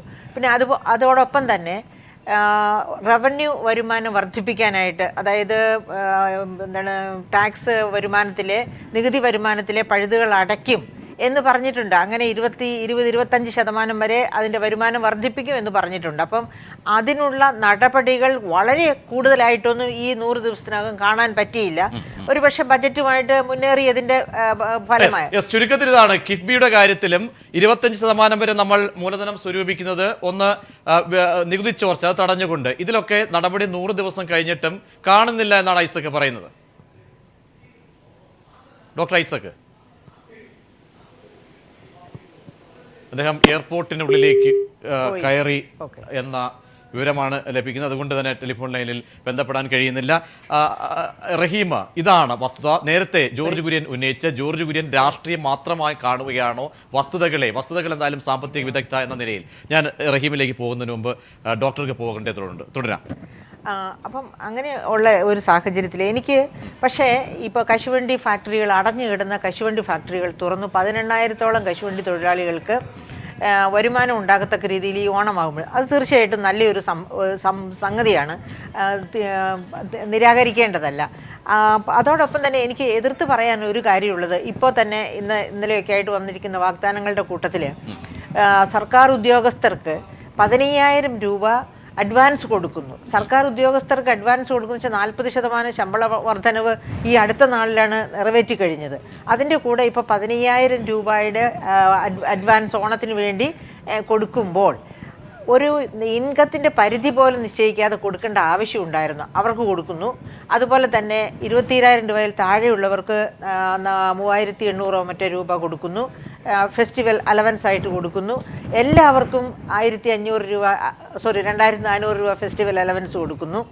ഇതൊക്കെ കൊടുക്കുന്നു. സന്തോഷം, എല്ലാവർക്കും കൊടുക്കാനുണ്ടെങ്കിൽ കൊടുക്കാം. പക്ഷേ അതോടൊപ്പം തന്നെ നമ്മൾ ഫിസിക്കൽ ക്രൈസിസ് എന്നും കൂടി പറയരുത്. ഇനി എനിക്ക് അതിനോട് അല്ല എതിർപ്പുള്ളത്, ഇതൊക്കെ കൊടുക്കുമ്പോൾ 5 പൈസ കയ്യിൽ റെഗുലറായിട്ട് വരുമാനമില്ലാത്ത കർഷകന് വേണ്ടി, കർഷകന് എന്തുകൊണ്ട് ഗവൺമെന്റ് കർഷകർക്ക് 385 കോടി രൂപ വില, അതായത് നെല്ല് സംഭരണത്തിന് നീക്കി വെച്ചിട്ടുണ്ട്. അത് ഞാൻ മറക്കുന്നില്ല, അത് കൊടുക്കുകയും ചെയ്യുമായിരിക്കും. പക്ഷേങ്കിൽ ഇപ്പോൾ ഈ ഓണം ആഘോഷിക്കാൻ കർഷകർക്കും ഇല്ലേ അവകാശം? അങ്ങനെ കർഷകൻ കൃഷിയിൽ നിന്ന് മാറിപ്പോകുന്നത് എന്തുകൊണ്ടാണ്? അവനെ ഏറ്റവും മോശപ്പെട്ടവനായി ചിത്രീകരിക്കുന്ന പോലെ ചിത്രീകരിക്കുന്നില്ല, പക്ഷേ അതുപോലെയാണ് പ്രവർത്തനങ്ങൾ. എല്ലാ ഗവൺമെൻറ്റും, ഒരു ഗവൺമെൻറ്റും അവരോട് നീതി പുലർത്തുന്നില്ല. അപ്പോൾ ആ സാഹചര്യത്തിൽ എന്തുകൊണ്ട് ഈ 15,000 രൂപ അത് തിരിച്ചു കിട്ടുമെന്നുള്ളത് കൊണ്ടാണ് ഗവൺമെൻറ് 15,000 രൂപ അവർക്ക് അഡ്വാൻസ് കൊടുക്കാമെന്ന് പറയുന്നത്. കർഷകന് കൊടുത്താൽ തിരിച്ചു കിട്ടില്ല. ആ രണ്ട് വ്യത്യാസമുണ്ട്. അപ്പോൾ അതൊക്കെ എന്തായാലും ഈ 100-ാം ദിനത്തിൽ ഓർമ്മപ്പെടുത്തലായിരിക്കും, അത് ഉൾക്കൊള്ളേണ്ട രീതിയിൽ പ്രതീക്ഷിക്കുകയും. പിന്നെ വേറെ ബജറ്റിൽ, പ്രകടന പത്രികയിലും ബജറ്റിലും പറഞ്ഞ ഒരു കാര്യമുണ്ട്, വിലസ്ഥിരത. അന്ന് തന്നെ നമ്മൾ ചർച്ചയിൽ ഞാൻ പറഞ്ഞിരുന്നു, ഒരു ഗവൺമെൻറ്റിനും കേരളത്തിൽ വിലസ്ഥിരത കൊണ്ടുവരാൻ പറ്റില്ല. കാരണം ഉപ്പ് തൊട്ട് കർപ്പൂരം വരെ നമ്മൾ അന്യ സംസ്ഥാനങ്ങളെ ആശ്രയിച്ച് കഴിയുന്ന സംസ്ഥാനമാണ്. അപ്പോൾ അങ്ങനെ ഒരു പ്രഖ്യാപനം നടത്തിയിട്ട് പ്രവൃത്തിയിൽ പത്രങ്ങളൊക്കെ എടുത്തു കാണിച്ചിരുന്നു. ഹോർട്ടികോർപ്പിൽ ഇരട്ടി വില നിൽക്കുന്ന ഒരവസ്ഥ സംജാതമായിരുന്നു. പക്ഷെ അതിലൊക്കെ മാറ്റി മറിച്ചിലുകൾ വരുന്നുണ്ട്, ഇടപെടലുകളും വരുന്നുണ്ട്. എന്നാലും നന്മ സ്റ്റോറുകൾ നിർത്തലാക്കി. പക്ഷേ വിപണിയുടെ ഇടപെടലൊക്കെ തന്നെ അത് ഗുണകരമായ ഒരു സൂചനയല്ലേ? അതെ, തീർച്ചയായിട്ടും. അതെ, ഇനി ഓണമാകുമ്പോഴത്തേക്കും കാർഷിക വിലക്കയറ്റം തടയുന്നതിന് വേണ്ടി ഓണച്ചന്ത 12 ദിവസത്തോളം നിൽക്കുകയുള്ളൂ എന്ന് പറയുന്നത് കഷ്ടമാണ്. അത് 20-25 ദിവസം വരെ നിർത്തേണ്ടതായിരുന്നു, കൊണ്ടുപോകാമായിരുന്നു. അതെ, അങ്ങനെ ഓണച്ചന്തയുടെ ദൈർഘ്യം, അതായത് പ്രത്യേകിച്ച് നന്മ സ്റ്റോറുകൾ നിർത്തലാക്കി. അത് ഗവൺമെൻറ്റിന് കാര്യക്ഷമമായിട്ട് നന്മ സ്റ്റോറുകളെ കൂടി കൊണ്ടുപോകാമായിരുന്നു. അതോടൊപ്പം 12 ദിവസം എന്ന് പറഞ്ഞാൽ നമുക്ക് സഹിക്കാമായിരുന്നു. പക്ഷേ ഇത് നന്മ സ്റ്റോറുകൾ ഒരു വശത്ത് നിർത്തലാക്കുകയും മറുവശത്ത് ഇത് 12 ദിവസമായിട്ട് ചുരുക്കുകയും ചെയ്താൽ തീർച്ചയായിട്ടും വിപണി ഇടപെടൽ കുറവായി പോകും. വളരെ നന്ദി ഡോക്ടർ മേരി ജോർജ് പ്രതികരിക്കുകയും സാമ്പത്തിക സ്ഥിതി കൂടി വിലയിരുത്തുന്നു. റഹീം, തുടരാം. ആ രാഷ്ട്രീയമായ ആരോപണങ്ങൾ ഇപ്പോഴും ജോർജ് കുര്യന് വ്യക്തമായ മറുപടി നൽകില്ല, അദ്ദേഹത്തിന് ലഭിച്ചില്ല, അദ്ദേഹത്തിൻ്റെ മുഖം പറയുന്നുണ്ട്. അല്ല, ഞാൻ അതിലോട്ട് പറഞ്ഞ് ശ്രീ ജോർജ് കുര്യനോട് അടിവിക്കാറത് ഞാനില്ല. കാരണം വേറെ ഒന്നുമില്ല, അതൊക്കെ അദ്ദേഹത്തിൻ്റെ ഇത് കേട്ടിരിക്കുന്നവർക്ക് രാഷ്ട്രീയമുണ്ട്, അവർ പത്രം വായിക്കുന്നവരാണ്. വില കുറഞ്ഞ രാഷ്ട്രീയം ശ്രീ ജോർജ് കുര്യൻ്റെ പ്രസംഗങ്ങളിൽ സ്വാഭാവികമായും ഒരു മൈതാന പ്രസംഗം പോലെയാണോ ചർച്ചയിൽ വന്ന് പറയേണ്ടത്? ഞാൻ അതിൽ അത്രേ പറയുന്നുള്ളൂ. കാരണം അങ്ങനെയുള്ള ആരോപണങ്ങളാണ് അദ്ദേഹം പറഞ്ഞത്, അത് ശരിയായില്ല. വസ്തുതകളിലൂന്നിന്നുകൊണ്ട് സംസാരിക്കണം. ഇപ്പോൾ ജനങ്ങളുമായി ബന്ധപ്പെട്ട കാര്യങ്ങളാണല്ലോ ഭരണമെന്ന് പറയുന്നത്. അതിൽ BJP എന്ന പാർട്ടിയുടെ അഭിപ്രായമാണ് നിങ്ങൾ കാണേണ്ടത്. യഥാർത്ഥത്തിൽ എനിക്ക് ചോദിച്ചൂടെ, ഒരു BJPയുടെ രാഷ്ട്രീയ പ്രാതിനിധ്യം ഒന്നല്ലേ? BJP എന്തിനാണ് ഇങ്ങനെ വിളിച്ചുകൊണ്ടിരുന്നത് ചോദിക്കാമല്ലോ. അതല്ലല്ലോ, BJPയുടെ കൂടി കേൾക്കണം. അതാണല്ലോ ഇതിൽ കാണിക്കുന്ന ഒരു ജനാധിപത്യ മര്യാദ. അതെല്ലാവരിലും കാണണം, അത് തിരിച്ചു കൊണ്ടാക്കണം എന്നുള്ളതാണ്. അത് ആര് ഏത് എങ്ങനെയെന്നുള്ളതല്ല. ഒരു MLA മാത്രമുള്ള ആളിനെ എന്തിനു കൊണ്ടിരുത്തി എന്ന് ചോദിക്കാമല്ലോ. ചില വിട്ടുപോയിട്ടുള്ള കാര്യങ്ങൾ കൊട്ടിഘോഷിച്ച് കൊണ്ടുവന്ന പല പദ്ധതികളിലും കണ്ടില്ല എന്ന് പലരും പറയുന്നുണ്ട്. അത് എന്തുകൊണ്ട്? നിങ്ങൾക്ക് ഈ 100 ദിവസത്തിന്റെ സമയത്തിന്റെ പ്രശ്നമാണോ, അതോ സംസ്ഥാനത്തിന്റെ ഗുരുതരമായ സാമ്പത്തിക പ്രതിസന്ധിയുടെ പ്രശ്നമാണോ, അതോ ചില ലാഘവ ഇപ്പോഴും അല്ലെങ്കിൽ മന്ദാവസ്ഥ അല്ലെങ്കിൽ മാന്ദ്യാവസ്ഥ ഇപ്പോഴും നിലനിൽക്കുന്നതുകൊണ്ടാണ്? അല്ല, മേരി ജോർജ് പറഞ്ഞത് തുടങ്ങുന്നതായിരിക്കും നല്ലതെന്ന് എനിക്ക് തോന്നുന്നു. അത് ഈ ഒരുപാട് തെറ്റിദ്ധാരണകളുണ്ട്. ഇപ്പോൾ അവർ പറഞ്ഞൊരു പ്രധാനപ്പെട്ട കാര്യം കർഷകർക്ക് എന്ത് എന്നുള്ളതാണ് ഒരു പ്രധാനപ്പെട്ട കാര്യമാണ്. കാർഷിക മേഖലയിലെ കർഷക തൊഴിലാളികൾക്ക് UDF ഗവൺമെൻറ് നഷ്ടപ്പെടുത്തിയിരുന്ന, കുടിശ്ശിക വരുത്തിയിരുന്ന മുഴുവൻ കുടിശ്ശികയും കൊടുത്തു. പെൻഷൻ ഇനത്തിൽ 1000 രൂപയായിട്ട് അത് വർദ്ധിപ്പിച്ചു. അതുമാത്രമല്ല, കാർഷിക കടങ്ങളിൽ ഉൾപ്പെടെ മൊറട്ടോറിയം പ്രഖ്യാപിക്കുന്നു. അവർക്ക് പ്രത്യേക വായ്പാ പാക്കേജ് ഗവൺമെൻറ് പ്രഖ്യാപിക്കുന്നു. ഈ സമീപകാലത്ത് ഇന്ത്യയിൽ എവിടെയെങ്കിലും ഈ നവലിബറൽ നയങ്ങളുടെ എല്ലാം ഫലമായിട്ട് ഇന്ത്യയിലാകെ ഉണ്ടായിട്ടുള്ള വലിയ പ്രതിസന്ധിയാണിത്. ഈ പ്രതിസന്ധിയിൽ ഇന്ത്യയിൽ എവിടെയെങ്കിലും സമാന സ്വഭാവമുള്ളൊരു ഇടപെടൽ ഏതെങ്കിലും ഒരു ഗവൺമെൻറ് നടത്തിയിട്ടുണ്ടോ? ഇതൊരു ചുരുങ്ങിയ കാലയളവ് കൊണ്ടൊരു ഗവൺമെൻറ് നടത്തുകയാണ്. അത് ഈ പറയുന്നത് പോലെ കാണേണ്ട കാര്യമില്ല. മറ്റൊന്ന് വിപണിയിലെ ഇടപെടലാണ്. അവർ തെറ്റിദ്ധരിച്ചാണ് പറഞ്ഞത്. ഇപ്പോൾ മേരി ജോർജ് പാനലിൽ ഇപ്പോൾ ഇല്ല, എങ്കിലും തെറ്റിദ്ധരിക്കപ്പെടുകയാണ്. ഇടതുപക്ഷ ജനാധിപത്യ മുന്നണിയുടെ തെരഞ്ഞെടുപ്പ് വാഗ്ദാനങ്ങളിൽ ഏറ്റവും പ്രധാനം വിലസ്ഥിരതയാണ്. 5 വർഷം വിലക്കയറ്റം ഉണ്ടാകില്ല എന്ന് പറയുമ്പോൾ സപ്ലൈകോ സ്റ്റോറുകളിൽ നമ്മുടെ സർക്കാർ വിപണികളിൽ കൊടുത്തുകൊണ്ടിരിക്കുന്ന സാധനങ്ങളുടെ വില 1 രൂപ പോലും ഉയരില്ല എന്നുള്ളതാണ്. അതിൽ ഞങ്ങളിപ്പോൾ ഉറച്ചിരിക്കുകയാണ്. ഞങ്ങൾ അതിൽ തന്നെയാണ് തുടരുന്നത്. രണ്ടാമതൊന്ന്, ഈ നിത്യോപയോഗ സാധനങ്ങൾ സർക്കാർ സ്റ്റോറുകൾ വഴി കൊടുത്തുകൊണ്ടിരുന്നതിനെ ഈ കൂടുതലാക്കി നിത്യോപയോഗ സാധനങ്ങളുടെ പട്ടിക വർദ്ധിപ്പിച്ചത് കഴിഞ്ഞ LDF ഗവൺമെൻറ് കാലത്താണ്. കഴിഞ്ഞ UDF ഗവൺമെൻറ് കാലത്ത് അക്കാര്യത്തിൽ പട്ടിക വർദ്ധിപ്പിക്കുന്ന കാര്യത്തിൽ, കൊടുക്കുന്ന സാധനങ്ങളുടെ എണ്ണം വർദ്ധിപ്പിക്കുന്ന കാര്യത്തിൽ ഒരു നടപടിയും എടുത്തില്ല. ഞങ്ങളുടെ കാലത്താണ് എടുത്തത്. അതിപ്പോഴും അതുപോലെ തുടരുകയാണ്. ഒരു സംശയവും വേണ്ട, വരും ദിവസങ്ങളിൽ അതിൽ വർധനവുണ്ടാവും. കൂടുതൽ കാര്യങ്ങൾ ഈ പറയുന്നത് വഴി കൊടുക്കാൻ കഴിയും. നന്മ സ്റ്റോറുകൾ പൂട്ടിയതാണ്. നന്മ സ്റ്റോറുകൾ പൂട്ടിയത് അതിൻ്റെതായ കാരണങ്ങൾ വിശദീകരിക്കപ്പെട്ടിട്ടുണ്ട്. കേരളത്തിലെ ഏതെങ്കിലും ഒരു പൊതുവിപണന രംഗത്ത്, പൊതുവിപണിയിൽ ഇടപെടാതെ മാറി നിൽക്കേണ്ട കാര്യമില്ല. പൊതുവിപണിയിൽ ഇടപെടുന്നതിൻ്റെ മറ്റൊരു കാര്യം കൂടി ഞാൻ പറയാം. ഇപ്പോൾ പറഞ്ഞു, ഉപാധികളില്ലാതെ കൊടുത്തു എന്നാണ്. പണം വാരിക്കോരി കൊടുത്തു, ഫിസ്ക്കൽ ഡെഫിസിറ്റിയുടെ കാര്യം മറന്നുകൊണ്ട് കൊടുത്തു എന്നുള്ളതാണ് ശ്രീമതി മേരി ജോർജ് ഉന്നയിച്ച ഒരു ആരോപണം. അതുതന്നെ വിപണി ഇടപെടലിൻ്റെ ഭാഗമാണ്. എല്ലാ കാലവും ഇടതുപക്ഷ ജനാധിപത്യ മുന്നണി ഞങ്ങൾ സ്വീകരിക്കുന്ന ഒരു സമീപനം. ഇപ്പോൾ മാന്യവിരുദ്ധ പാക്കേജ് എങ്ങനെയാണ്? നിർമ്മാണ മേഖലയിലേക്ക്, അടിസ്ഥാന സൗകര്യ വികസനത്തിലേക്ക് ഞങ്ങൾ ഫണ്ട് ഡംപ് ചെയ്തുകൊണ്ടാണ് ഞങ്ങൾ ആ ഫണ്ടിനെ മാർക്കറ്റിലേക്ക് വീണ്ടും കൊണ്ടുവരാൻ, മാർക്കറ്റിലെ വിപണിയെ സജീവമാക്കുകയാണ്. അതാണ് അതിൻ്റെ ഒരു ബേസിക് പ്രിൻസിപ്പിൾ എന്ന് പറയുന്നത്. ഇവിടെ വരുന്നത്, നമ്മൾ എല്ലാ ക്ഷേമ പെൻഷനും കൊടുത്തു, അപ്പോൾ എല്ലാവരുടെ കയ്യിലും പണമുണ്ട്, കുടിശ്ശികകളില്ല. അപ്പോൾ അങ്ങനെ കൊടുത്തു തീർക്കുമ്പോൾ സർക്കാരിൻ്റെ എല്ലാ വേതനങ്ങളും കൊടുത്തു കഴിയുമ്പോൾ ആളുകളുടെ കയ്യിൽ പണമുണ്ട്, മാർക്കറ്റ് കൂടുതൽ സജീവമാകും. ഇത് സർക്കാരിനെ കൂടുതൽ സാമ്പത്തികമായി ശരത്ചന്ദ്ര പ്രസാദ് കൂടി അത് അംഗീകരിക്കുമോ എന്ന ഈ ക്ഷേമ പെൻഷന്റെ കാര്യത്തിൽ എനിക്ക് തോന്നുന്നു കുറച്ച് ക്ഷേമ പെൻഷൻ മാത്രമല്ല, അനുബന്ധമായതെല്ലാം എന്ന് ഞാൻ പറയാം. തീർത്തേക്ക് ഞാൻ പറയാം. ഈ ഡോക്ടർ മേരി ജോർജ് എനിക്ക് തോന്നുന്ന അവസാനം ഒരു വിലയിരുത്തൽ പോയ സത്യസന്ധമായൊരു വിലയിരുത്തലാണ് അവർ നടത്തിയിട്ട് പോയത്. കാരണം ഈ നന്മ സ്റ്റോറുകൾ നിർത്തലാക്കിയപ്പോൾ ആളുകളുടെ മനസ്സിലൊരു ചെറിയൊരു ആശങ്ക ഉണ്ടായിട്ടുണ്ട്. അതിൻ്റെ പ്രവർത്തനങ്ങൾ മെച്ചപ്പെടുത്താൻ ഗവൺമെൻറ് ഈ 100 ദിനത്തിൽ എന്തെങ്കിലും ചെയ്തിരുന്നെങ്കിൽ അത് കുറേ കൂടെ ഫലപ്രദമാകും. അത് മാത്രമല്ല, എപ്പോഴും പബ്ലിക്കിന് എപ്പോഴായത് ഫീൽ ചെയ്യുന്നത്, ഒരു ഗവൺമെൻറ് വിപണിയിൽ ഇടപെട്ടു എന്ന് ഫീൽ ചെയ്ത് അവർക്കതിൻ്റെ ഗുണം കിട്ടണമെങ്കിൽ ഈ ഓണം, പെരുന്നാൾ, ക്രിസ്മസ് അതുപോലുള്ള ഉത്സവ സീസണുകളിൽ പരമാവധി സർക്കാരിൻ്റെ സഹായം, സർക്കാരിൻ്റെ വിപണിയിലേക്ക് ഇടപെടൽ വ്യാപകമാക്കുക എന്നുള്ളതാണ്. ഇത്തവണ വെറും ഒരു 2 ആഴ്ച തികച്ച് ഒരു ഡസൻ ദിവസം മാത്രം, 12 ദിവസം മാത്രമായി വിപണി ചുരുങ്ങിപ്പോയി. അതാണ് ഡോക്ടർ മേരി ജോർജ് പറഞ്ഞത്. അത് മിനിമം ഒരു 25-30 ദിവസം. പക്ഷേ ശരത്ചന്ദ്ര പ്രസാദ്, നമുക്ക് ഒരു 3-4 മാസം മുമ്പ് നമ്മൾ കണ്ട അല്ലെങ്കിൽ ഹോർട്ടികോർപ്പ് പോലെയുള്ള അതല്ല ഞാൻ ഒന്ന് പുറകോട്ട് പോകണം. ഈ ഗവൺമെൻറ് അധികാരത്തിലേക്ക് വന്നപ്പോൾ ആദ്യ ദിവസങ്ങളിൽ തന്നെ നമ്മുടെ മുഖ്യമന്ത്രി പിണറായി വിജയൻ പറഞ്ഞത്, വിലക്കയറ്റം പിടിച്ചു നിർത്താൻ ഗവൺമെൻറ് ശക്തമായി വിപണിയിൽ ഇടപെട്ടുകൊണ്ടുള്ള, അതിനാണ് ഞങ്ങളുടെ ഫസ്റ്റ് പ്രയോറിറ്റി എന്ന് പറഞ്ഞിരുന്നു. ആ പറഞ്ഞ ഫസ്റ്റ് പ്രയോറിറ്റി, അത് പ്രയോറിറ്റിയിലാണ് ഇപ്പോൾ നിൽക്കുന്നതെന്ന് എനിക്ക് സംശയം തോന്നുന്ന തരത്തിലാണ് ഈ ഓണമാണ്. ഈ ഗവൺമെൻറ് വന്ന് ഇന്ന് മുഖ്യമന്ത്രിയുടെ ലേഖനത്തിൽ തന്നെ പറഞ്ഞിട്ടുള്ളത്, ഓണവും വലിയ പെരുന്നാളും ഒരുമിച്ച് വന്നിരിക്കുന്ന, അത് സാന്ദർഭികമായി വന്നതാണെങ്കിൽ പോലും അതൊരു വലിയ കാര്യമായി കാണുന്നു എന്ന് പറയുമ്പോൾ, പെരുന്നാളിൻ്റെയും ഓണത്തിൻ്റെയും ഒരു അന്തരീക്ഷത്തിൽ ആളുകൾ വിപണിയിലേക്ക് കൂടുതൽ ഇറങ്ങുന്ന, കൂടുതൽ കച്ചവടം നടക്കുന്ന ഒരു സ്ഥലത്ത് ചൂഷണം ചെയ്യപ്പെടാതിരിക്കാൻ ഗവൺമെൻറ്റിൻ്റെ സ്ഥാപനങ്ങൾ കൈനീട്ടി ജനങ്ങളുടെ മുമ്പിലേക്ക് വരണമായിരുന്നു. അതിൻ്റെ ദിവസങ്ങൾ കുറഞ്ഞു എന്നൊരു പരാതി ജനങ്ങളുടെ ഇടയിലുണ്ട്. അത് ഈ അവസരത്തിൽ ഞാൻ ഉന്നയിക്കുന്നത്, ഗവൺമെൻറ് ഗൗരവത്തോടെ ശ്രദ്ധിക്കുമെന്ന് പറഞ്ഞ കാര്യം അവസാനം ശ്രദ്ധ കുറഞ്ഞു പോയതുകൊണ്ട് അത് ഈ ഓണത്തിന് കള്ളക്കച്ചവടക്കാർക്ക് ഗുണം ചെയ്യുന്ന ചില കാര്യത്തിലേക്ക് വരുന്നു. ഈ സമയത്ത് പക്ഷേ ഇടപെടൽ നടത്തിയത് സ്വാഗതാർഹം. ഇടപെടൽ നടത്തണമല്ലോ. ഈ ഗവൺമെൻറ് നയം എന്ന് പറഞ്ഞിട്ടൊരു ഗവൺമെൻറ് ആദ്യം പിണറായി വിജയൻ പറഞ്ഞ അതാണ്. ഇവിടെ നമ്മുടെ NCP പ്രസിഡന്റ് പറഞ്ഞില്ലേ, മാവേലി നാണ് വാണിയിടം കാലം മാനുഷ്യരിലൊന്നും. അതുപോലെയാണ് പിണറായി വിജയന്റെ മാവേലി നാട് വാണിയിടം കാലം മാനുഷ്യരൊന്നുമില്ല. പിണറായി വിജയൻ വാണിയിടം കാലം അധികാരമെല്ലാം ഒരാളുടെ കയ്യിലേക്ക് പോകുന്ന സ്ഥിതിയും കൂടെ ഉണ്ട് കേരളത്തിൽ. പിണറായി വിജയന്റെ നട്ടലിനെ കുറിച്ച് ആർക്ക് സംശയമില്ല. നല്ലൊരു നട്ടലുള്ള കമ്മ്യൂണിസ്റ്റുകാരനാണ് പിണറായി വിജയൻ, അത് സംശയമൊന്നുമില്ല. അല്ല, ഇതിനകത്തെ പൊതുവിതരണ ശൃംഖലയുമായി ബന്ധപ്പെട്ട ഒരു പ്രധാനപ്പെട്ട കാര്യം, ഈ ഗവൺമെൻറ് വന്നതിന് ശേഷം 75 കോടി രൂപയുടെ പദ്ധതി നടപ്പിലാക്കിയിട്ടുണ്ട്. അവശ്യ സാധനങ്ങളുടെ വില പിടിച്ചു നിർത്തുന്നതിന് വേണ്ടി 180 കോടി രൂപയാണ് ഈ വർഷം ചെലവഴിച്ചിട്ടുള്ളത്.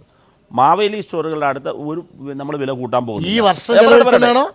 അതെ, ഈ ദിവസം അല്ല, ഈ വർഷത്തേക്ക് വർഷം ചെലവഴിച്ചു എന്ന് പറയുന്നത്. അല്ല, ഈ വർഷത്തേക്ക് അനുവദിച്ചു എന്നാണ്, പിടിച്ചു നിർത്താൻ വേണ്ടി അനുവദിച്ചു എന്നാണ്. വേറൊരു പ്രധാനപ്പെട്ട കാര്യം എന്ന് പറയുന്നത്, റേഷൻ കടകളെ സജീവമാക്കുന്നു. സപ്ലൈകോക്ക് 80 കോടി അനുവദിച്ചു. ഇവിടെ ഓണക്കാലത്തിൻ്റെ വറുതിയെക്കുറിച്ച് ശ്രീ ശരത്ചന്ദ്ര പ്രസാദ് ആശങ്കപ്പെടുമ്പോൾ അദ്ദേഹത്തിന് ചില ആശങ്കകളായി തന്നെ കാണണ്ടേ. പക്ഷേ ഞാൻ ചോദിക്കട്ടെ, എന്ത് വസ്തുതയാണുള്ളത്? നമ്മൾ താരതമ്യം നടത്തണ്ടേ? ഓണത്തിന് കയ്യിൽ പണമില്ലാത്ത സാഹചര്യം ഇന്ന് കേരളത്തിലെ ജനങ്ങളുടെ മുമ്പിലില്ല. ഇനി മുമ്പിലുള്ളത് നിങ്ങൾ ഉയർത്തിയ ആശങ്ക, ആ വാദമുഖത്തോട് നിങ്ങളും അംഗീകരിക്കുന്നു. ആരുടെയെങ്കിലും ഇപ്പോൾ കശുവണ്ടി തൊഴിലാളികളുടെ കയ്യിൽ പൈസയുണ്ട്, ജോലിയുണ്ട്, കയർ തൊഴിലാളികളുടെ കയ്യിൽ പൈസയുണ്ട്, ജോലിയുണ്ട്, കർഷകർക്കും കർഷക തൊഴിലാളികൾക്കും ആവശ്യമായ പണങ്ങളെല്ലാം ലഭിച്ചിട്ടുണ്ട്, ജീവനക്കാർക്ക് ആർക്കും ഒരു മുട്ടില്ല, കയ്യിൽ പണമുണ്ട്. അതുകൊണ്ട് ഞാനൊന്ന് പറയട്ടെ. ഞാനൊന്ന് പറയട്ടെ, അങ്ങ് കംപ്ലീറ്റ് ഞാനൊന്ന് പറയട്ടെ. മാർക്കറ്റ് ഇന്റർവെൻഷൻ ഒരു വശത്ത് നടത്തുന്നു, അതോടൊപ്പം തന്നെ ജനങ്ങളുടെ കയ്യിൽ പണമുണ്ട്. കഴിഞ്ഞ ഗവൺമെൻറ് കാലത്ത് മാർക്കറ്റ് ഇൻ്റർവെൻഷന് വേണ്ടി മാറ്റിവെച്ച തുക വളരെ പരിമിതമായിരുന്നു. ആ തുക തന്നെ കാര്യക്ഷമമായി ഉപയോഗിച്ചില്ല എന്നുള്ളതാണ് രണ്ടാമത്തെ പരാതി. മൂന്നാമത്തെ പരാതി എന്തായിരുന്നു? കഴിഞ്ഞ ഓണക്കാലത്ത് പോലും ഈ സാധാരണക്കാരായ ജനങ്ങൾക്ക് സർക്കാർ കൊടുക്കേണ്ട കുടിശ്ശിക കൊടുത്തിരുന്നില്ല. അവരുടെ കയ്യിൽ പണമില്ല. വില കുറച്ചായാലും കൂടിയായാലും പോയി സാധനം വാങ്ങിക്കാൻ അവരുടെ കയ്യിൽ ഉണ്ടായിരുന്നില്ല. ഇടതുപക്ഷ ജനാധിപത്യ മുന്നണി ജനങ്ങളുടെ മുമ്പിൽ പറഞ്ഞ കാര്യം വീണ്ടും ആവർത്തിച്ച് വെളിപ്പെടുത്തുന്നു. അവശ്യ സാധനങ്ങളുടെ വില നിയന്ത്രണം എന്നത് ഏറെ പ്രധാനപ്പെട്ടൊരു അജണ്ടയായി ഞങ്ങൾ സ്വീകരിക്കുന്നു. ഒരു സംശയവും വേണ്ട, അക്കാര്യത്തിൽ തന്നെ മുമ്പോട്ട് പോകും. അതിൽ യാതൊരു കാര്യമില്ല. യെസ് മടങ്ങിയെത്താം ശ്രീ ജോർജ് കുര്യനിലേക്ക്. ഫാദർ പീലിയാനിക്കൽ കൂടി തത്സമയം ചേരുന്നുണ്ട്.